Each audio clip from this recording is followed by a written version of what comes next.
Hi, everyone, and welcome to the Cove. My name is Haley Young, and I'm an assistant director within the new venture group here at UCI Applied Innovation. It is my pleasure to welcome today's Lunch and Learn speakers, Rob Henderson and Sean McFerson. Rob is a partner and CPA at Wines. He specializes in providing tax advisory, accounting, and compliance services to middle market businesses and their owners, with an emphasis on assisting clients on planning for and managing their income tax liabilities. Rob holds an MS in taxation and a BS in business administration from San Diego State University. Sean has more than 20 years of experience in public accounting and is a partner and CPA at Wines. He specializes in domestic and international taxation issues of public and private companies, including domestic and international restructuring, consultation on year-end and quarterly income tax provisions, mergers and acquisitions, and U.S. inbound and outbound tax planning. Sean holds an MS in business taxation from USC and a BS in accounting from Loyola Marymount University, Los Angeles. They're here today to present about the highlights of the Tax Cuts and Jobs Act and how it impacts your business. Welcome, Rob and Sean.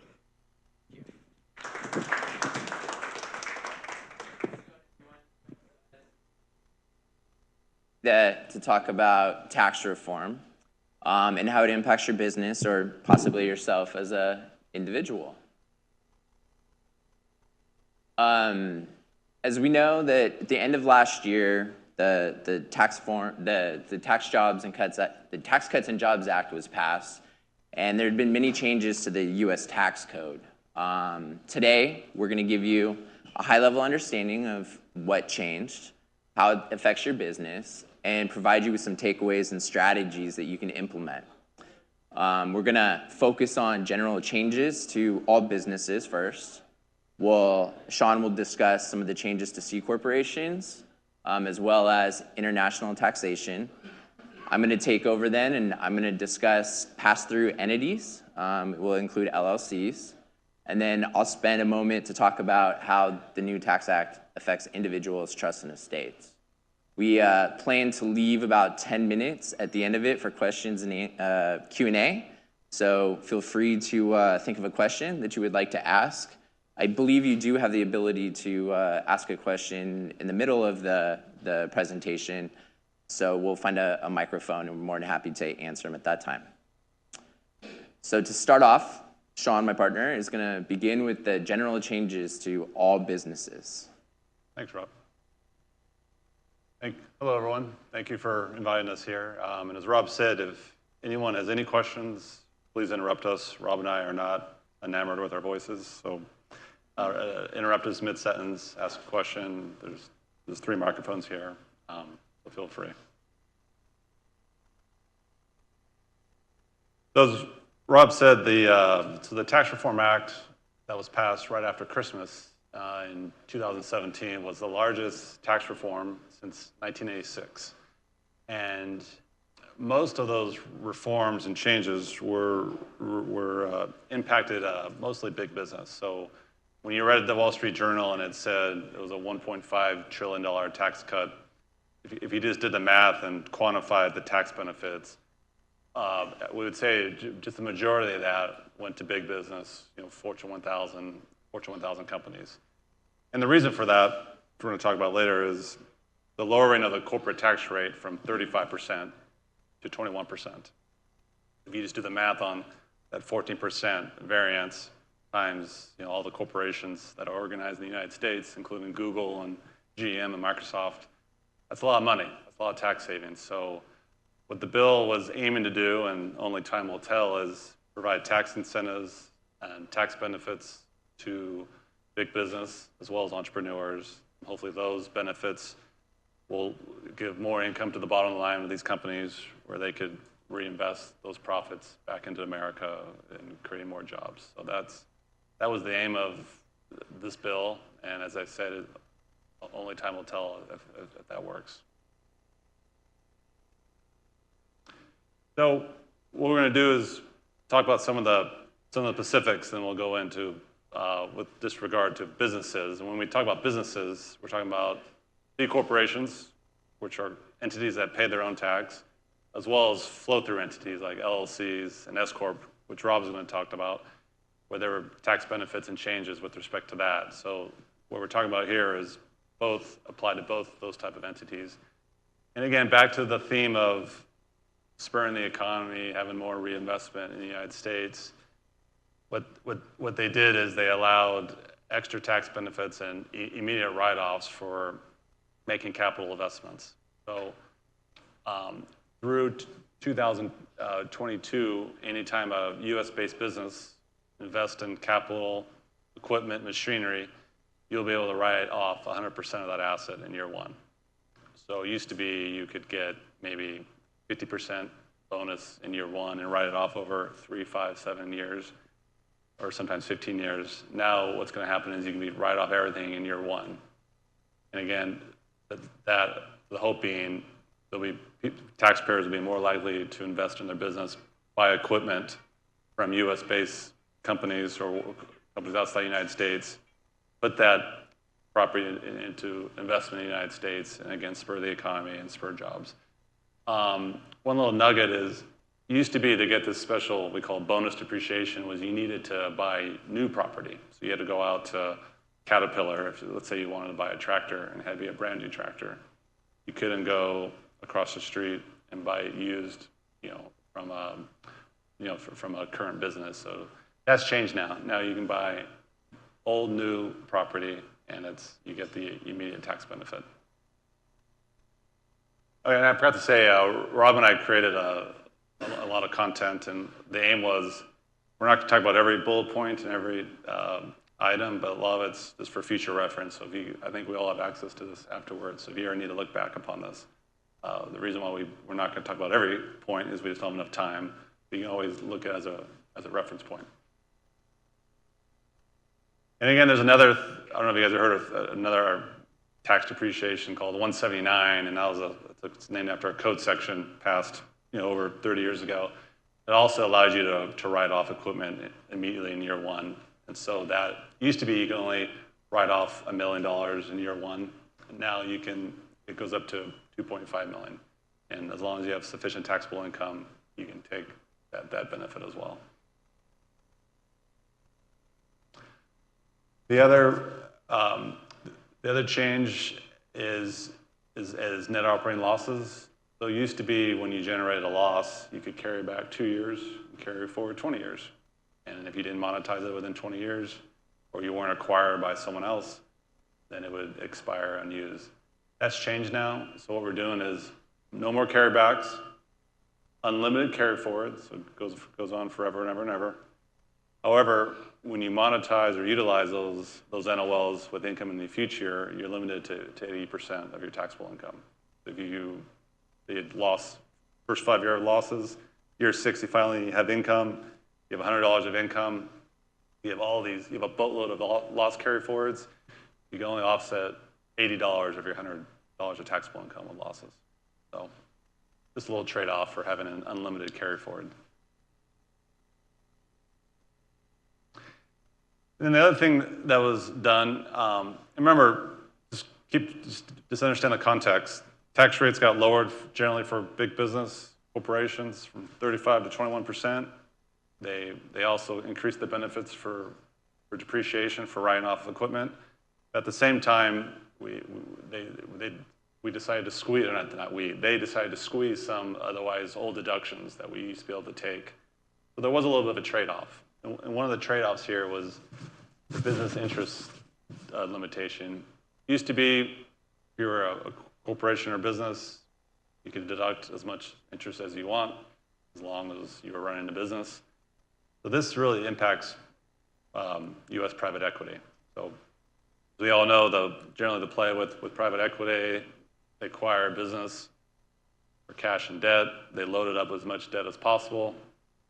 The operating company pays a lot of interest expense, and then after 3 or 5 years, they cut it, they increase the value, and then they sell it. And by loading up that investment or leveraging up with as much debt as possible, as we all know, when they sell, they will give rise to even a larger gain, larger economic benefits to their private equity or venture capital investors.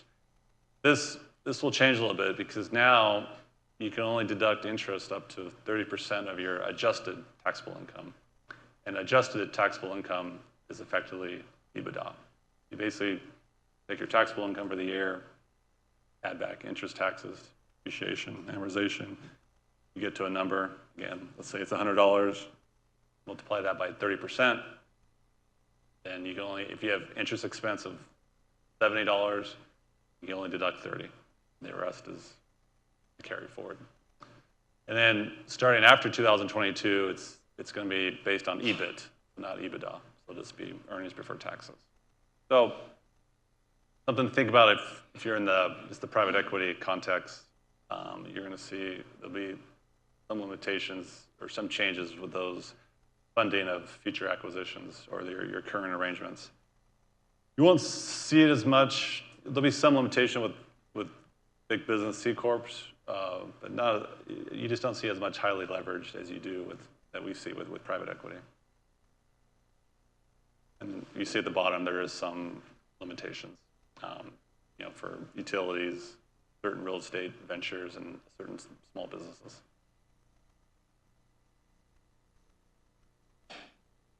Again, like I said before, with the lower tax rates, there was some squeeze on certain deductions. The first one was this is called the domestic production deduction. As we call it Section 199 for us tax geeks.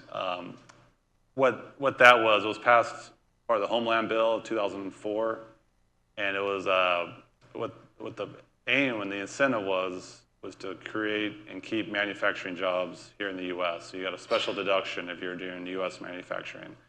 So at the time, I mean, you guys can go back in our time machine back to 2004. There was all this talk about jobs going overseas. No production in the U.S. Well, the aim of this was, well, let's give U.S. companies that do U.S. manufacturing a special deduction, and that will keep the jobs in the U.S. Turns out that didn't really happen. The special deduction was very complex. There was a lot of conflicts between taxpayers and the IRS.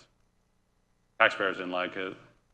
Tax professionals didn't like it. So I think it was good that it was finally repealed. So by lowering the tax rate, there was really no need for this special deduction. Local lobbying, that got squeezed. I haven't had much experience with that. Employee achievements, awards, again, real small. The fourth one's a big one, meals and entertainment. So it used to be, if you had a customer and you wanted to take them out to a Laker game, and before the Laker game you wanted to take them out to a nice dinner, a nice bottle of wine and everything, you could deduct, half of it, 50%. The other 50% you could not deduct. Now, what's going to happen is, and it's kind of silly when you think about it, that same example, you go to a Laker game, so now those Laker tickets that you bought on StubHub are no longer deductible, so they're 100% non-deductible. But the meal that you went to, the restaurant that you went to before, is now still 50% deductible. So there is some, so people were trying to figure that out, so it didn't really make sense.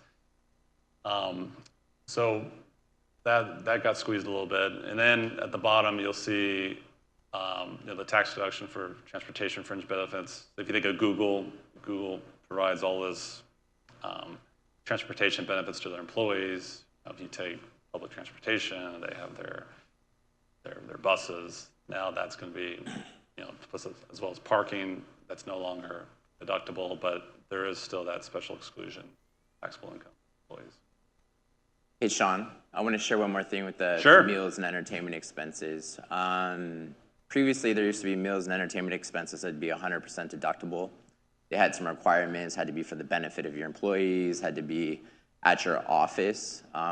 It's good to take note that those are now reduced to 50% deductible, along with the other definition of meals. Thank you, Rob. Yeah, so think of, you've probably seen on TV, like the Google kitchen they have, for all their employees. That used to be, because it was for the benefit of the employees, and it was not discriminatory, everyone could enjoy that, and that in that kitchen was that they would buy it at cost, so that was really, really inexpensive.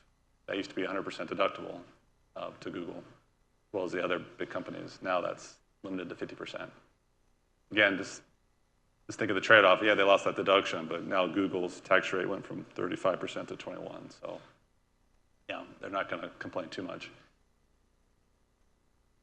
And then tax credits, really no change. The big one is the research credit. Very important to our technology companies in the U.S., especially software development. So that has not changed. That's still going to be a major benefit here in the U.S. I think if they disallowed that, there would have been a tremendous uproar from Silicon Valley. So that has stayed the same. And when you think about the research credit, basically a credit against corporate taxes as well as the individuals and pass-throughs. And it's a wage-based credit. So the credit is generated from how much R&D wages you have in the U.S. And as long as the work's being performed in the U.S., basically a percent of the wages that's deducted by the company can be created as a credit. And again, the point is to have the high-paying software development jobs done here in the U.S., not been offshore, in Asia or Europe. That's still here, which is great. All the other credits, no changes. And then there's a new one, which we're still trying to get our hands around, employee family medical leave. So if employers provide incentives for their employees to have a paid medical leave for their spouses, then they can get a corporate credit. I don't think it's going to be that significant. Not nearly as significant as the research credit. A couple things they did just to make things a little bit easier, help small businesses. It's much easier to use the cash method of accounting than the accrual method of accounting. If you're a small business, doing your books on cash is just, as we can all expect, much easier than accrual basis. We got made it easier to use the cash basis. So there's used to be if your gross receipts were greater than $5 million, you had to use accrual. Now it's $25 million, which I think is helpful. And along with that, used to be if you had inventory, you're required to capitalize that, keep track of it at your end. Again, not the easiest thing if you're a small business. That's been liberated. There's a $25 million limitation. There's this code section called 263A, which made you capitalize additional costs that may not be directly attributable to your inventory. That's been liberated. And then if you're in the long-term contracts, you're a contractor, instead of using the percentage of completion, the percentage of completion method of accounting, you can now use this completed contract again. With the theme of easier, more beneficial to small business. And a couple other things. I just focus on that second bullet point, which again, software development used to be, and currently is today, if you incur any type of software development, you just deduct it.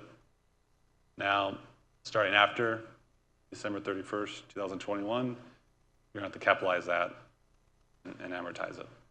You won't get an immediate deduction. You can still claim the credit, but it used to be you would write off all your software development costs, R&D. That's going to change in 4 years. All right. Any questions on? Yes, sir.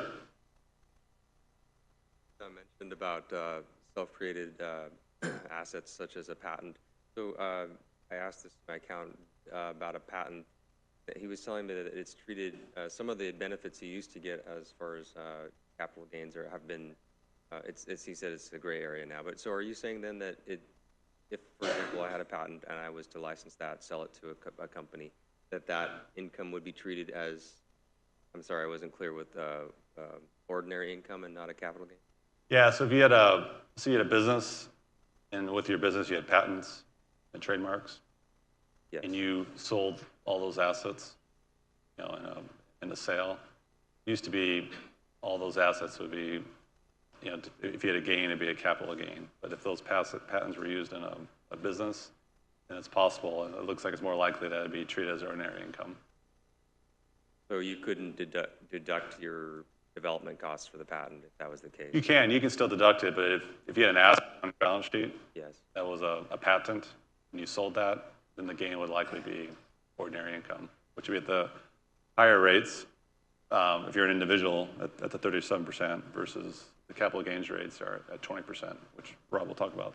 So it's a bad thing, is what you're saying. It's not positive. You're right. Yeah. Yeah. I think an easy way to group those types of assets are the Section 197 intangibles, Yeah. right? Generally fall into that category. Prior to this, when they were disposed of, they'd be treated as capital gain, and now they'll be treated as ordinary income.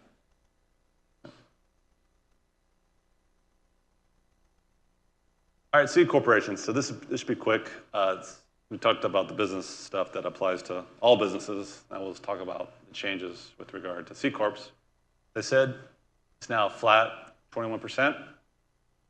We're now broadly competitive with all the other corporate tax rates around the world. Ireland is still at 12.5%. Hong Kong is at 17.5%. UK is going to be at 18%, or I think maybe even lower, depending on what happens with the next parliament. If you think of the EU, the average is about 23, 22%. So what was important here is the Congress felt that the 35% tax rate was not competitive with the rest of the world. So we used to be the second highest corporate tax rate among the largest economies in the world, behind Japan. Now we're down more towards the bottom. One thing to keep in mind is it's not just corporate tax rates. When you're talking about the tax rates on businesses around the world, you want to think about sales tax and VAT too. So you think of Ireland has a 12.5% corporate tax rate, but their VAT, which is similar to our sales tax, it's around 23%. So they have a 23% effectively a sales tax rate. So when you hear people talking about our rates got to be competitive, you always want to make sure they present the corporate tax rate, the individual tax rate, as well as the local sales or VAT rates, because then when you combine those together, that's the true cost of doing business. So it's good. So we lowered it. The other reason why we lowered it is, and I'll talk about this in a little bit. You think about, again, Google, Facebook, Microsoft. I'm sure you guys all heard about their old Ireland structures. Well, they had an Irish subsidiary. Like, I'm sure you all read that Apple has $200 billion sitting in an Irish bank account. Microsoft has like $180 billion sitting in an Irish bank account.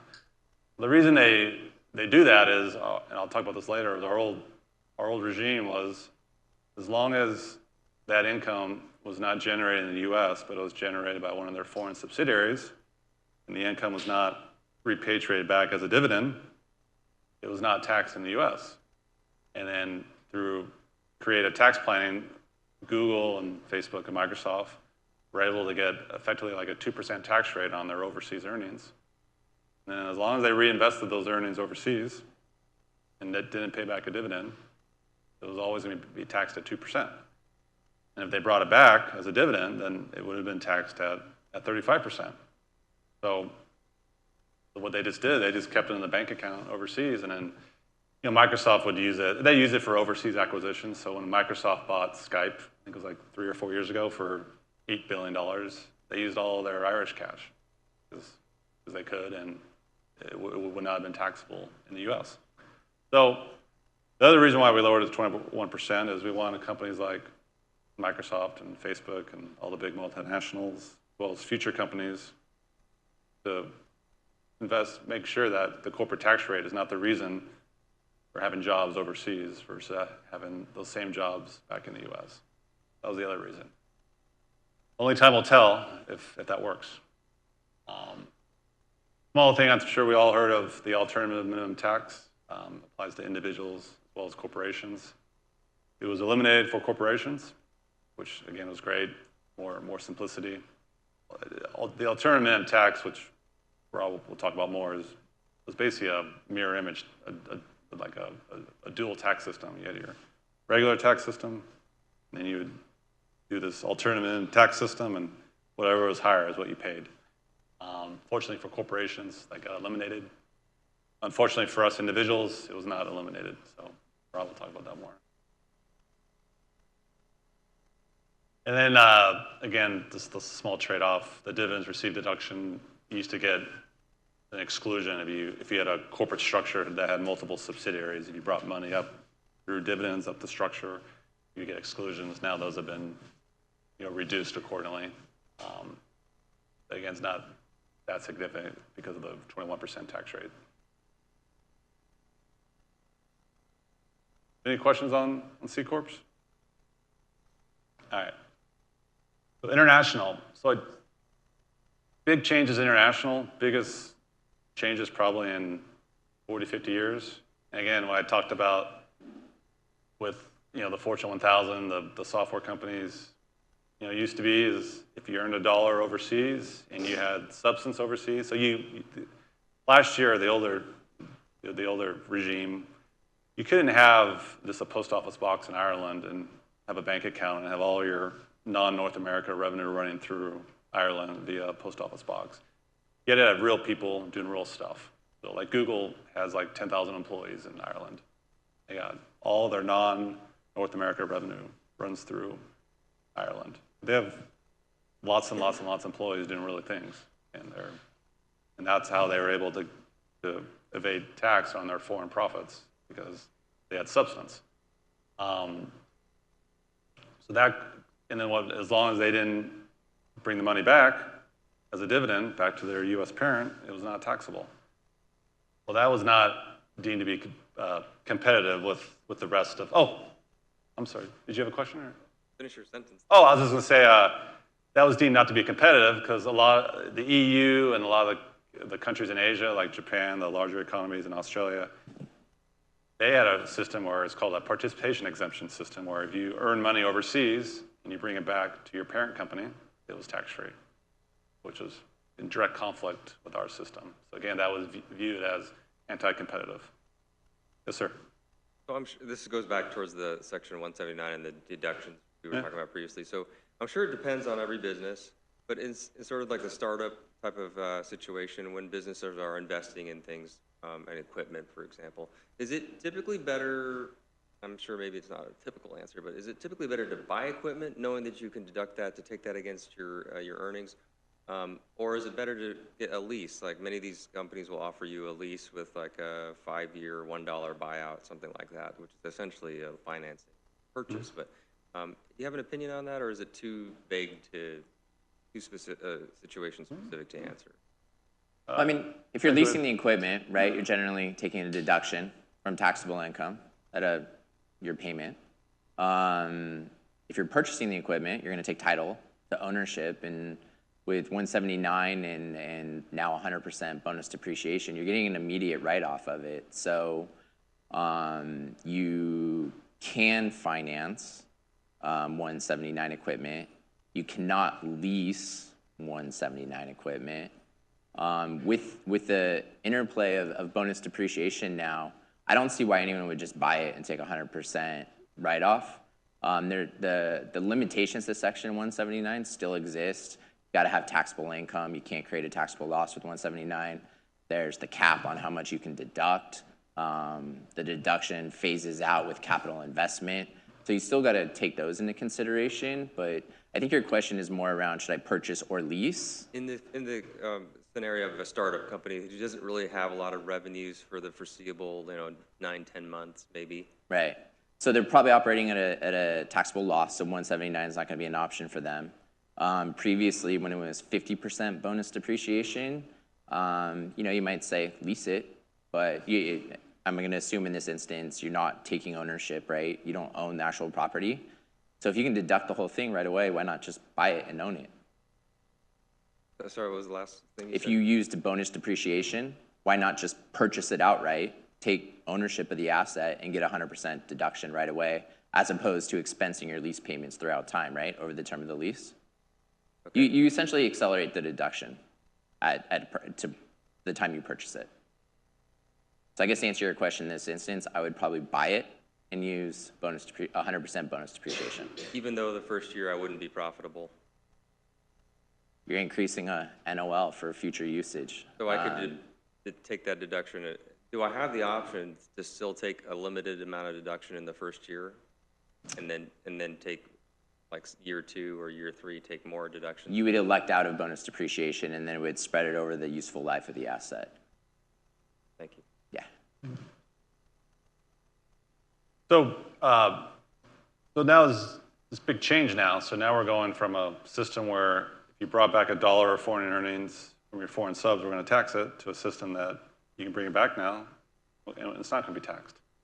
So the transition from the old system to the new system was what, I don't know if you guys read about in January when all the major companies were releasing earnings, and you saw like Apple and Microsoft and had this one-time tax charge of their foreign earnings. It was this. So it's basically, they just took their accumulated earnings from their foreign subs, think of Ireland, and they took that amount, and if it was invested in cash, which most of it was, if it was a software company or they invested in hard assets, you had a 50% tax on that or 8% tax.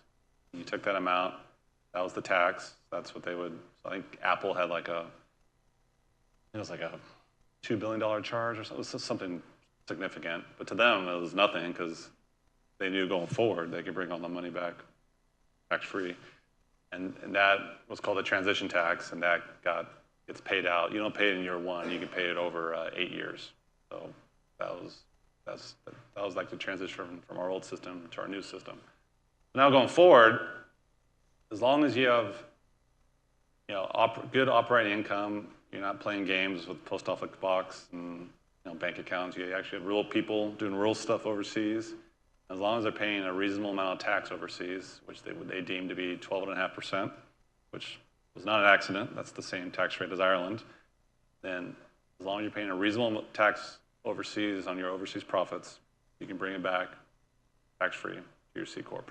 So that we didn't get it exactly how the other EU countries have it, but we got it very, very close. So all the big corporations who have and smaller companies who have overseas profits, they're very happy with this. So again, only time will tell when that money comes back, whether that gets reinvested back into jobs and manufacturing.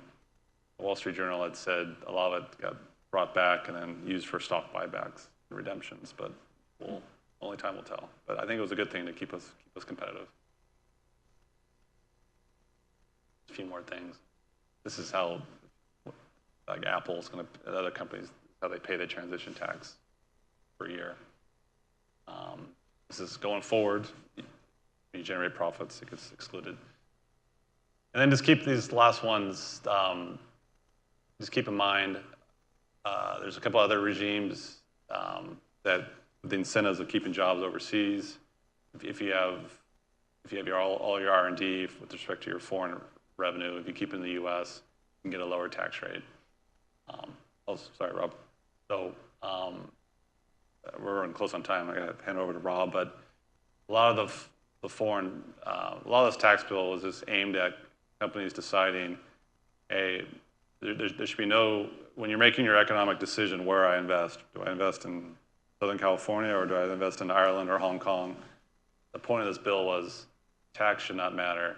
We want tax to be equal playing field. We want you to make that decision on pure economics, not on tax. In the past, the pendulum was too much on the tax side. So I'll hand it to Rob now. He's going to talk about pass-through entities. Thank you, Sean. That was really good information. Did anyone else have any questions on the international stuff?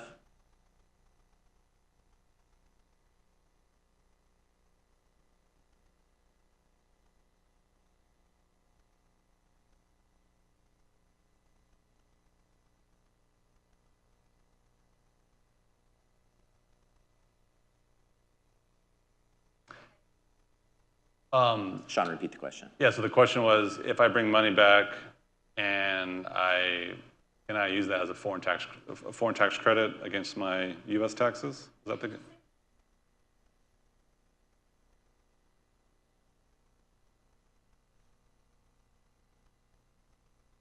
Yeah.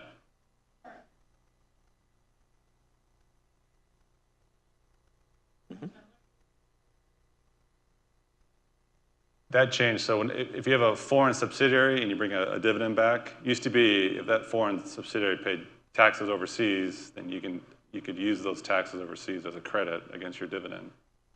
That's changed. Now since that dividend is 100% tax-free, they're not going to allow you to double dip and also claim the credit. They're going to say no credit. However, if you don't have a foreign subsidiary and you just have a branch, you're a physical extension of your C corp, and it's still the same rules. You can if the U.S. company is directly incurring the tax overseas, you can use that as a credit. Thanks, Sean. All right, so Sean just shared with you guys international and C corp and general business changes. I don't think there's really anything conceptually too new there. The international stuff's kind of complex. But in my opinion, the meat of the big changes that occurred in the Tax Reforms Act happened to pass through entities in what we call the 199A deduction. So before I get started with the slides, I want to make two comments real quick. The 199A deduction is a very complex calculation, if you will, if you're over the income limitations. And for purposes of today, we're not going to get into the weeds, but I'm going to share with you guys the very high level explanation of what 199A is. And if you have any questions on more detailed stuff, I'd be more than happy to answer them at a different time. When we offered to give a presentation here at the Cove, we thought that it'd be very good to do the presentation now in October and November.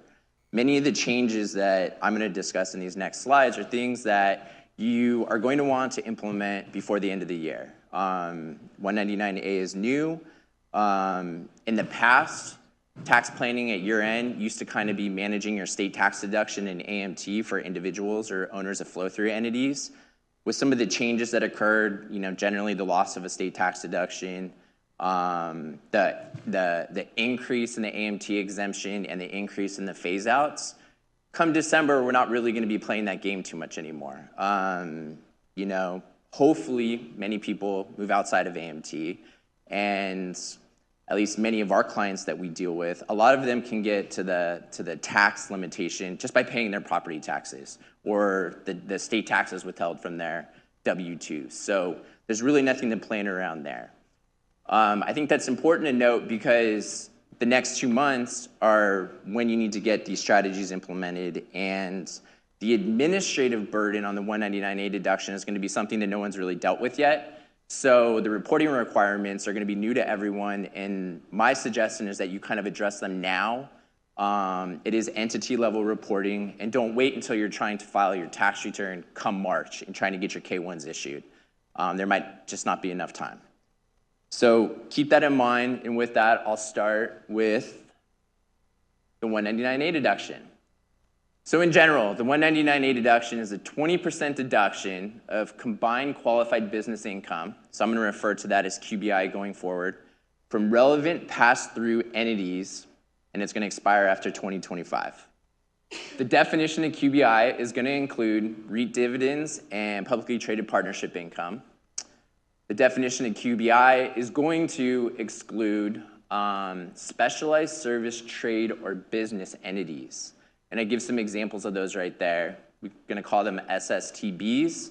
A few months ago, there was regs issued on the definition of an SSTB because many taxpayers, many tax preparers were worried that this definition could be so broad. What is a service company? Well, all those categories fall into it. People like Sean and I, our firm won't be able to take a deduction, an accounting firm, a law firm, actual service firm, athletes, but coincidentally, things like engineers, real estate agents, right, related to Trump businesses are not SSTBs. It's funny how that works. The 20% deduction, I'm going to go more into SSTBs in a moment. The 20% deduction is not taken against preferential income, capital gains. You're not going to be able to take a 20% deduction on income that is already being taxed at a preferential tax rate. It's only going to be income that's taxed at ordinary rates.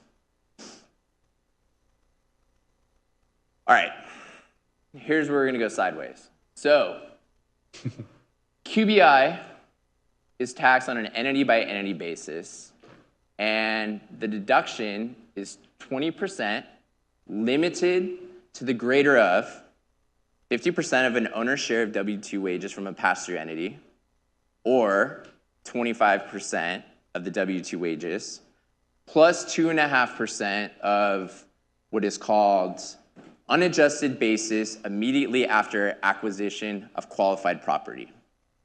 Another Trump deal here, related to real estate. So You have someone who is a real estate professional.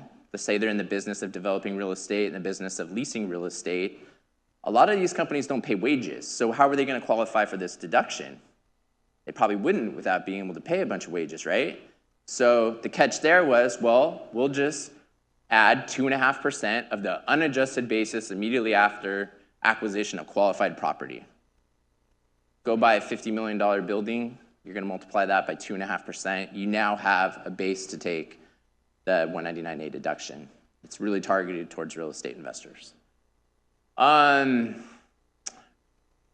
above limitations that I just said are not going to apply to taxpayers who have taxable income of $157,500 for single or $315,000 for married, filing jointly. There's a phase out, $50,000 for single, $100,000 for married, filing joint. It's going to involve a complex calculation. I'm going to skip that part, but if you fall within that area, then you kind of have to allocate the deduction. As I said, it's a deduction from taxable income. It's not a deduction from adjusted gross income. It's not an itemized deduction on Schedule A. Again, it's only going to apply to income tax. It's not going to reduce self-employment tax. And if you have a net negative QBI, you're going to carry it forward to the next year. All right, before I get into this, I want to spend a little bit more time on the people who are above the limitations. And I kind of wrote out the steps here. This is going to be way too hard for me to recite off the top of my head. So if you are over the 157,500 or 315,000, there's a set of limitations that have to apply. If you're under nothing, it's actually very easy. It's not a difficult calculation. You're going to get 20% of your QBI. The only limitation that applies to you is the overall limitation, and that's going to be the 20% of the excess taxable income less net capital gains. So again, you're going to take your taxable income, you're going to remove your capital gains out of it because it's preferential income, and then you're going to do the computation. So if you're underneath the threshold, that still applies. If you're over the threshold, there's a whole bunch of other limitations that I'm going to discuss now. All right, so over. First thing you got to check, make sure you're not a specified service trader business. If you're a specified service trader business, it doesn't count. You automatically don't qualify, so remove that. Rob. Yes, sir. Why were engineers? Engineers are not excluded. I'm sorry, architects are not excluded. I'm sorry. But and engineers excluded. Accountants excluded. Did you say the difference between an architect and an engineer? Or an accountant and an engineer? The difference between an accountant, physics, engineer, which I said. Neither qualify.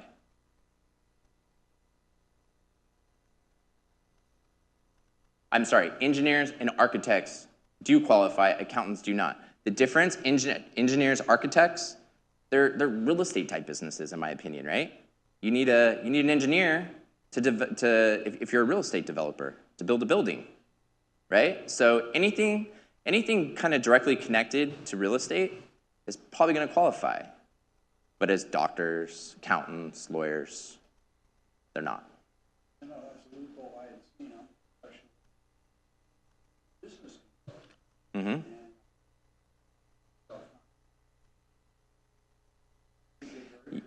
You would have to look closer, right? Depending on what type of consulting you're doing. I mean, you'd have to look closer at that. That's a good example of the gray area, exactly.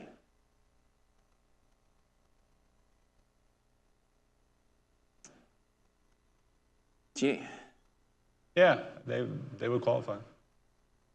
Like software development. Yeah. Yeah, it should.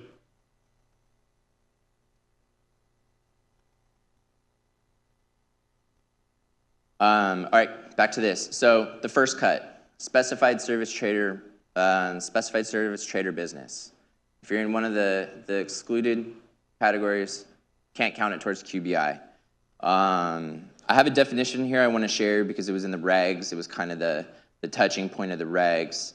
And specified service trader business, if as part of the catch-all definition of it, if you will, the principal asset of a trade or business is the reputation or skill of the employer or the owner, then it's going to be considered a service business.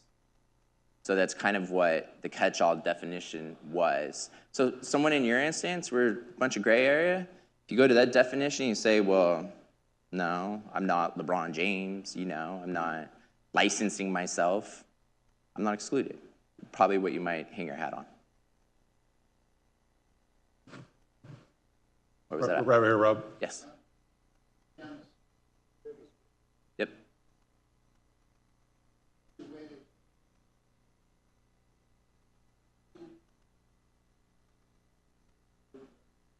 Yes, sir. Yep. Yep. Yep.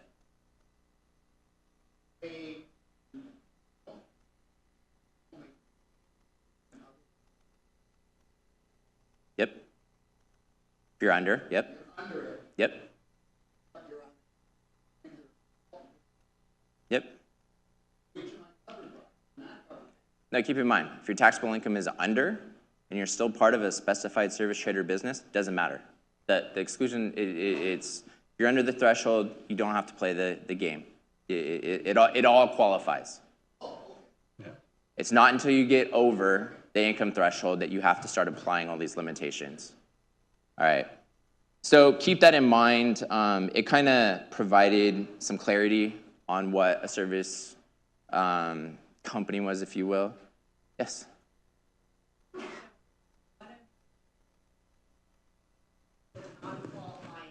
Yep.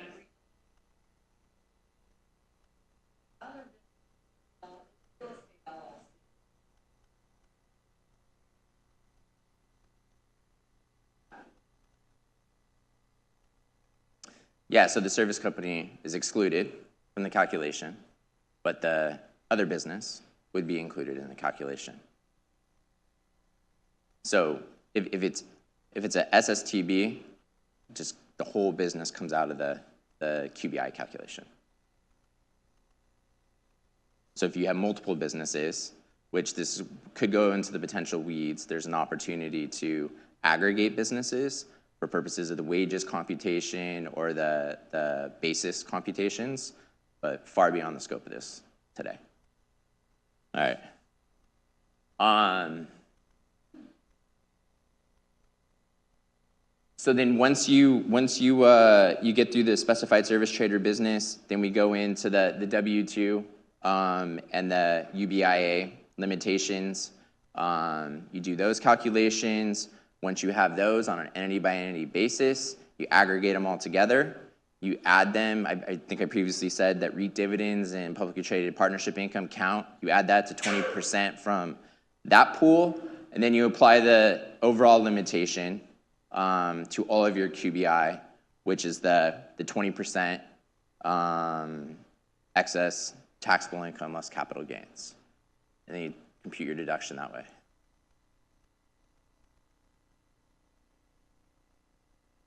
So what's the point of 199A? Again, it's hard to get your hands around the calculation without actually sitting down and doing numbers. So I think from a theory concept, this is good for this conversation.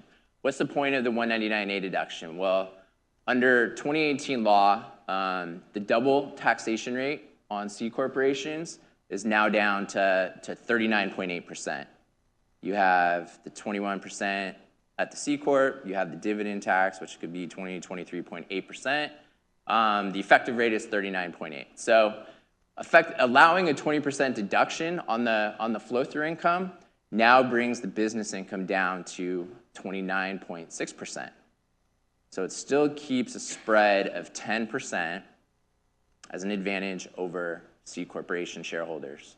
Otherwise, without the 20% deduction and only the flat 21% corporate rate, the spread would have only been 0.2%. And the next question everyone's going to ask, should I be an S corporation or should I be a C corporation? You can see that with a 10% spread, it's still beneficial to be a flow-through entity, right?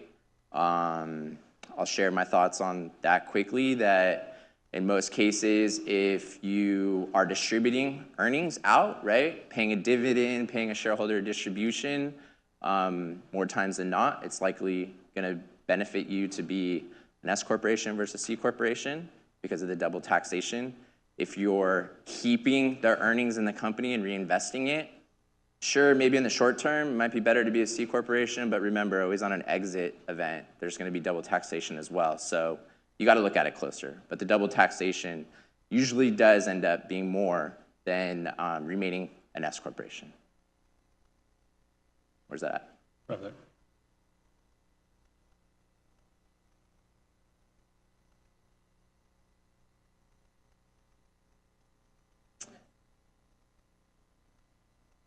You got to look at it. I mean, over time, that's part of the calculation, right? If you get to the point where it expires, and now that spread goes to what, 0.2%? Yeah, you're absolutely right. You gotta see if it still makes sense on a year-by-year basis. But again, on an exit where there's double taxation to a C corporation, it could throw that all out of the water. I mean, you'd probably have to look at the period, right, at which your tax savings is as a C over an S, and that would have to be greater than the double taxation. Yes, sir.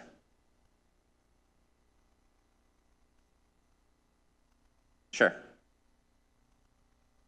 Yep.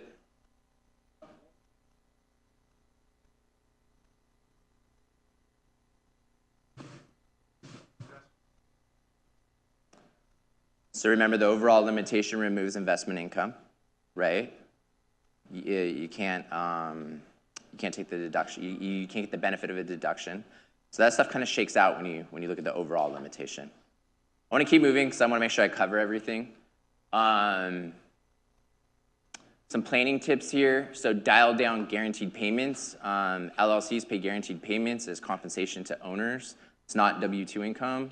Convert 1099 contractors to employees, taking independent contractors, turning it into W-2 wages for purposes of the limitations.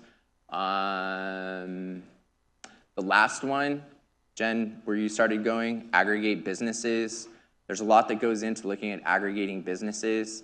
If you have a specified service trader business, you can't aggregate it with a qualifying business. The rules with aggregating are totally different than the rules related to 469 with passive activities. So there's a lot of planning that's going to go around that area. I suggest that you look at it if you do have multiple businesses. I'm going to go over this really quickly. So pass-through losses, the excess business limitation for non-corporate taxpayers. If you guys have 199A questions, we'll do them at the end. I want to make sure I get through the content. Here's another new one, the pass-through losses. So the excess business losses, you have a S corporation that generates an $800,000 loss this year, right? You pass the basis test, you pass the passive versus non-passive test. Usually you're entitled to this deduction, right? Now they're saying no, if you're married, the limitation is going to be 500. If you're not married, the limitation is going to be 200. So it's 500 plus your current year positive income. But potentially if you had that $800,000 loss, you could in reality be limited to only getting 500,000 of it in the current year with the excess of it going forward. Here's an example of it you guys can look at in the slides. Carried interest, that's a private equity thing. I'm gonna skip that. Conversions from S to C corporations. Individuals.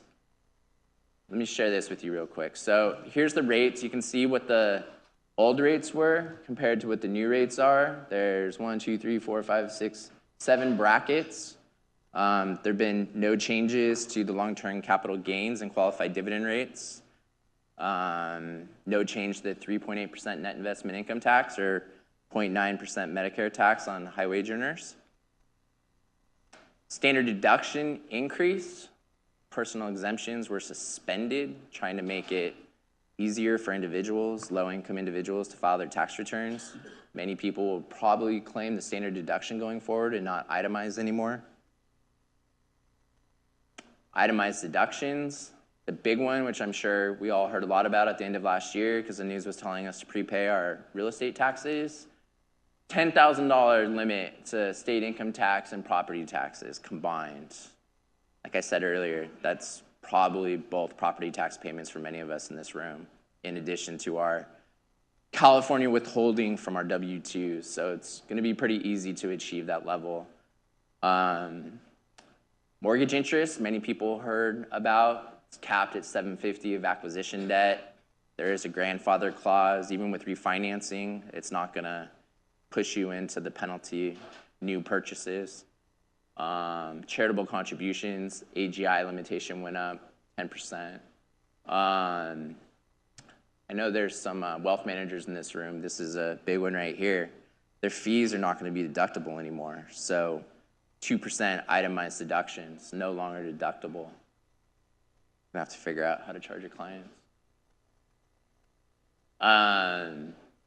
Itemized deductions continued. So there used to be this 3% haircut on itemized deductions. It was called the Pease limitation.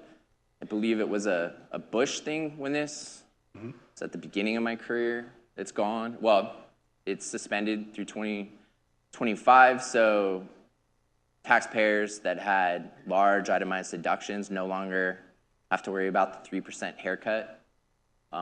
Moving expenses change. We're in Orange County.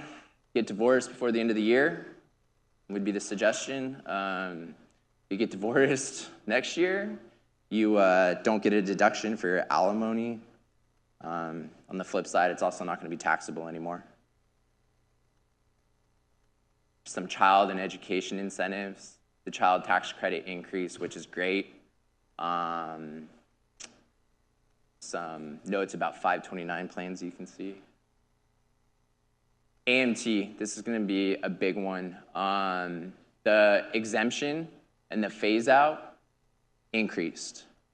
So we can give a whole presentation on AMT. Again, like Sean said, parallel tax systems. There's your regular tax, there's the AMT tax. Pretty similar, but it adds back a bunch of deductions, many of which aren't going to matter anymore because they were like state taxes, and you're not going to get much of a deduction for them anyways. So you can see that for a married filing joint, the exemption itself is going to shoot up to almost $110,000. But the phase out of that exemption, which I think is going to help a lot of people, is going to jump from $500,000 to $1 million. So the original intention of AMT was not to catch, someone making $200,000 a year and lived in California and, paid a lot in state taxes. It's now really going to get the high income earners that are using things like itemized deductions to avoid paying tax. So I think that will be very helpful for many people that are between $300,000 and $800,000 of AGI. I think you might escape AMT going forward, which is nice. Affordable Care Act, the mandate is gone. Retirement accounts with respect to traditional IRA rollovers to Roths. Real quick, trust estates gift taxes. It increased to $10 million per taxpayer, right? $20 million for a married family. The rate remained unchanged. The generation skipping tax exemption is in line with the estate tax. Remained at 40% as well. Step up in income tax basis at death. So an asset basis adjustment to fair market value at the date of death remains the same. May want to retain assets until death of first spouse is until death of the first spouse to utilize the estate tax exemption and receive a step up prior to second death. Gift tax exclusions. So get asked this every year, $15,000 you can give your grandkids. No one's going to require you to file a gift tax return. You're allowed to do double per couple. And that was a lot in 20 minutes. But did anyone have any questions on the individual part of it? Yes, sir. There's been an electric car credit for a while. It's different for the type of car you buy. You got to keep in mind that I believe it's subject to a certain number of cars per manufacturer. And I think a Tesla right now is worth $7,000, I believe. I just had a client buy a Tesla. A couple clients buy Teslas. Everyone's buying Teslas. Yes.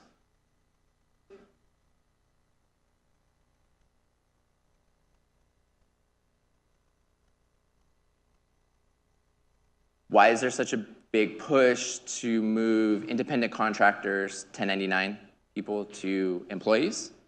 Well, from what perspective? So if I'm a business owner trying to maximize my 199A deduction, wages paid to independent contractors are not considered W-2 wages.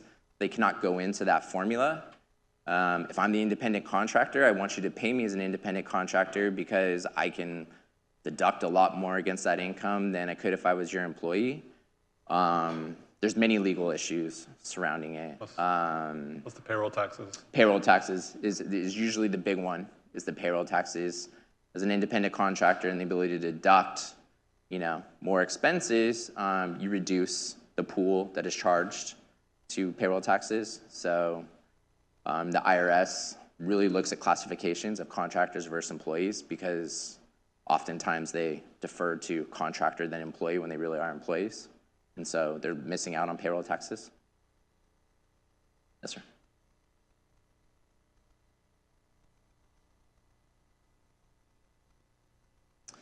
Yeah, sole proprietors don't pay themselves wages, right? So again, another way to boost W-2 wages. It's the same difference. Yes, sir. It's more of a legal question. Yeah.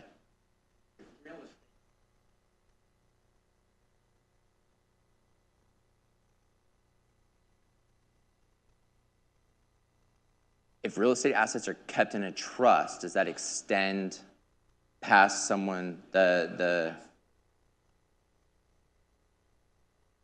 That's a very complex question. I think it depends what type of trust. Yeah, it depends on what type of trust. It depends what is in the trust document.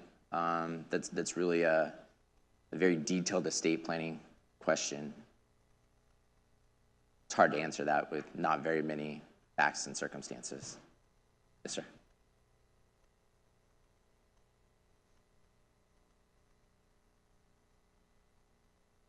Sure. No, okay. So for legal reasons, you want to be an LLC, right? But for tax purposes, you want to be an S corporation. There's an election to do that. That is possible. You usually do that to recharacterize your income out of self-employment income. LLCs are self-employment. S corporations are not considered self-employment. The flow-through income is not self-employment income. There's some state items around there. For purposes of taxation and what we're talking about right now, I'm going to say there's really not much of a difference, whether you're an LLC or you're an S corporation, for purposes of 199A or some of those. Not a much difference, but outside of this context, there's state questions, right? In California, you either pay a gross receipts fee or you pay a 1.5% business tax, franchise tax to California, the self-employment tax issue that I just mentioned. There's a couple different reasons to differentiate between a LLC and an S corporation. If you're going to remain closely held, I would say stay a S corporation. If you plan on issuing equity interest in your LLC, probably want to stay a LLC. The legal differences at the state level. There's so many different things you could look at. Yes, sir. They will be. Yes, I believe you guys post them. That the presentation is going to be available as well. The presentation and the slides will be available on the Cove's social media channels, distribution channels. Sorry, I didn't hear you. Oh, no. The question was, are there any changes to 83B elections, right? Nope. No changes. It's a good question for startups. Very relevant to the people that are around here. Yes, sir.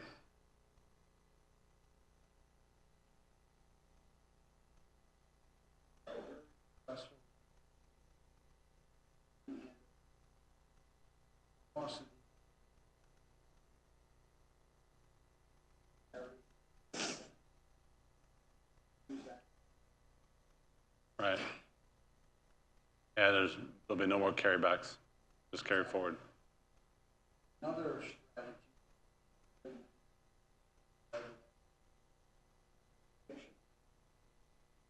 Another fire. Lots of offset. Yeah, that's still available, subject to the old, which is still in existence. It's the Section 382 limitation. But yeah, that hasn't changed. Any other questions? And we can make ourselves free for questions once we wrap this up as well.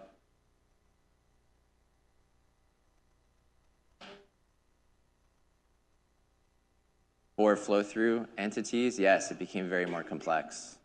And I urge you, if you're an owner of an S corporation or an LLC, to meet with your tax advisor or call me for a free consultation. But this year is going to be very difficult administratively with the new calculations and the new reporting requirements. The burden is definitely being pushed to the taxpayer. Something like the C corporation stuff Sean went over, it's just a low rate. It's, there's nothing new there. The business stuff, I think for the most part, all of it has been law, just either changed, bonus went from 50 to 100. There was just either changes to what you could do or they scaled back, took stuff away. So I don't think much of that is actually very new information, but the 199A is totally new to everyone. It's going to be a very big administrative burden this year for taxpayers, CPAs. All right. If there's no more questions, Sean, you want to wrap it up? I think we're a little over it, but thank you, everyone.